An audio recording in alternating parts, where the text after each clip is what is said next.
Hey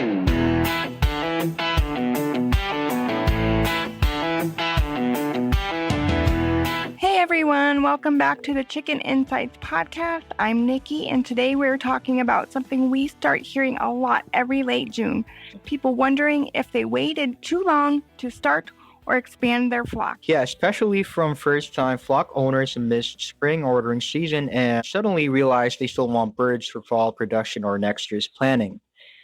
And honestly, we hear from repeat customers trying to figure out what breeds still make sense to order during summer and how different summer chick arrivals are compared to March shipments. Right, because summer ordering can absolutely still work, but the planning side changes a little once you're dealing with heat, shipping timing, and late season flock goals. All right, let's get into it. So Matt, what is the most common question support gets from people who feel like they missed spring ordering season? Okay, so honestly, one of the biggest calls we get this time of the year is people asking if there's even a point in ordering anymore because they think spring was their only chance. The question is usually, did I wait too long? And the answer is that it really depends on your goals. We try to answer honestly instead of creating urgency or making people feel like they have to buy immediately. So a lot of customers are surprised to learn that summer ordering can still make sense. Some people are looking to replace old layers, some are planning for fall pullets, and others are thinking ahead to next spring's egg production. So getting birds now can give them time to grow and settle in before colder weather arrives. We also talk about the difference between impulse buying and intentional planning. So spring tends to be when people get excited and order quickly. By summer, many customers have had more time to research breeds, prepare their coop, and think about what they really want from their flock. So if you're wondering whether you missed your chance, the answer is no. It's less about the calendar and more about choosing the right birds and timing for your specific goals. Exactly. And it usually depends on, like you said, their goals rather than the calendar itself. Yeah. Nikki, how are summer chick arrivals and brooder setups different compared to early spring orders? Well, Matt, a lot of people prepare for summer chicks the exact same way they would for March chicks, but the environment changes pretty dramatically. During spring, the primary concern is chicks becoming too cold. Shipping boxes include heat packs when appropriate. Carriers and hatcheries monitor temperatures carefully to help prevent chilling. In summer, heat packs are generally not used. Shipping boxes rely more on ventilation. For brooding in early spring, the brooder must provide plenty of supplemental heat. And as we said a lot, for the first 8 hours, it needs to be about 100 to 105 degrees, and then 95 to 100 for the first week, and reduce that heat by 5 degrees as the chicks feather out.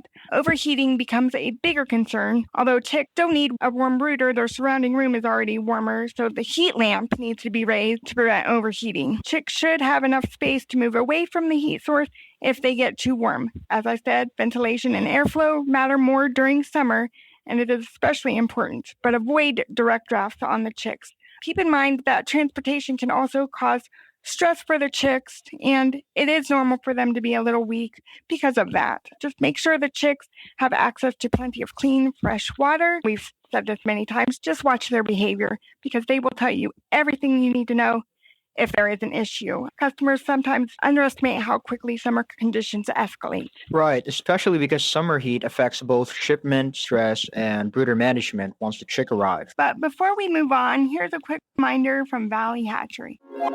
Hey, this is Courtney, Customer Support Manager here at Valley Hatchery. Quick reminder before we keep going. The moment your chicks arrive, get them into a pre-warmed brooder, then call us right away. Do not wait until the next morning. That first 24 hours is the window that matters most. Weak chicks, lethargy, anything that does not look right. We need to hear from you immediately. Our number is 1-800-652-7606. If we are assisting other customers, please leave a voicemail and we will get back to you as soon as possible. Valley Hatchery has been shipping NPIP certified day-old chicks since 2009. Our team has walked thousands of customers through their first delivery. We know exactly what your birds have been through to reach you, and we know how to help. Phone lines closed? Email us. Your message will not sit until Monday. We monitor email every single day, weekends included, anytime. Here is what every first-time mail order buyer needs to understand. Mail order chicks are not the same as locally hatched birds. They have traveled. They are tired. Getting that first 24 hours right takes expert guidance, and that is exactly what we are here to give you. And before delivery day, make sure you have downloaded our free chick care guide at valleyhatchery.com.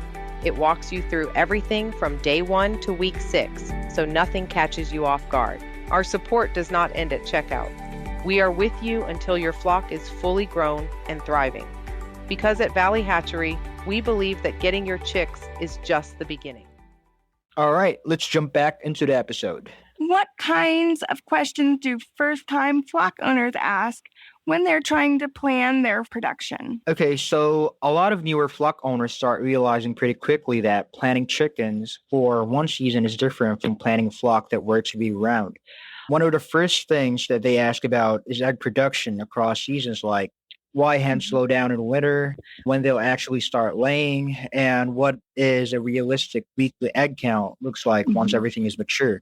Breed selection comes up a lot too, so people want to know which breeds handle heat or cold better, and which ones are steady layers versus more seasonal producers.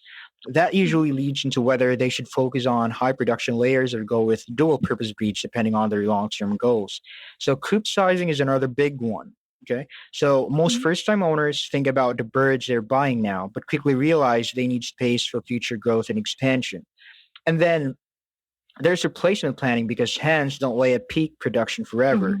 So to rotate new birds and so egg supply stays consistent over time. So overall, we help people shift from thinking short-term to planning a full year cycle so their flock stays productive and manageable in every season. Right. Exactly. And honestly, those long-term questions usually lead to much smarter breed choices. Yeah. What breeds or flock types usually make the most sense for summer ordering? Well, usually the best summer orders come from people matching breeds to their long-term setup instead of just grabbing what's left available. Good, hardy, dual-purpose breeds, heat-tolerant and adaptable breeds like the Rhode Island Red, the Buff Orpington, the Australorp, Bird Rock, and the Easter Eggers are all great choices for summer. If you're looking to get fall ready, pullet planning requires balancing growth, feather development, and the challenges of hot weather. Birds started in the summer actually benefit from longer daylight and abundant forage, but they often need protection from heat stress.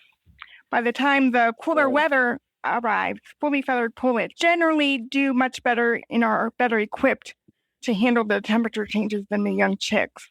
With proper planning, summer hatched pullets can be well grown, fully feathered, and approaching or reaching laying age just as fall begins. Avoid panic buying based on availability and match breeds to your long-term goals instead of the trends going on. And honestly, intentional planning almost always leads to a stronger flock later on. So hopefully this episode helps people realize summer ordering isn't automatically too late. It just requires a little more intentional planning. And honestly, asking the right questions early usually prevents a lot of frustration later once the birds arrive. Realistically, every flock owner starts somewhere, and good planning matters a lot more than ordering during the perfect week. And real quick, if you've got a poultry question you want us to cover in a future episode, send it through the fan mail link in the description. We'd love to answer it on an upcoming episode. Yeah, especially if you're dealing with flock planning, seasonal challenges, or breed decisions right now. Thanks for listening to the Chicken Insights podcast, and we'll see you next time. See you next episode.